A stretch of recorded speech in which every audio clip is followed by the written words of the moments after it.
Magandang araw po sa inyong lahat. Ang tatalakayin po natin is yung Age of Exploration or panahon ng transformation. So ano nga bang meron dito? Sabi daw po sa pagbabalik daw ni Marco Polo, sumulat daw siya ng Akdang the Travels na nagkukwento ng kanyang karanasan sa kanyang paglalakbay.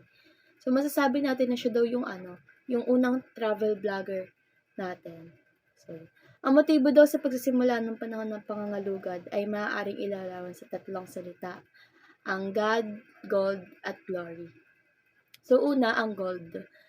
Sabi daw nila, ang mga pampalasa daw ay lubos ng halaga sa mga Europeo. Bukod sa nagbibigay sila ng kakaibang lasa sa pagkain, mahalaga daw ang spices sa preserbasyon ng pagkain. Marami sa mga spices na kinukonsumo ng mga Europeo ay hindi daw tumutubo sa kanilang bansa. Ito ay dahil sa klima at heograpiya ng Europeo na hindi angkop para tumubo ang mga halaman kung saan kinukuha yung mga spices. So dahil sa limitasyon na ito, ang mga Europeo ay handang magbayad ng mga ginto kapalit ng mga spices. Pangalawa is glory, kung saan yung mga bansang Europeo ay nag-uunahan sa pangangalugad. So ang pangunahing kaisipan nila is ang pagpaparamihan ng mga nasasakop na teritoryo o mga teritorya. Sabi daw, ang Europeo ay hindi explorer, kundi mananakop na rin.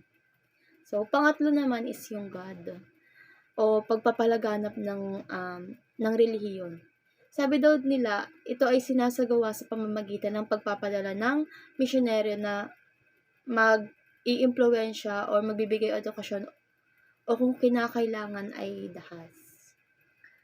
So, yon, ang gold, God, Glory ay magiging malakas na tagapagtulak sa mga Europeo upang palawakin ang kanilang teritoryo.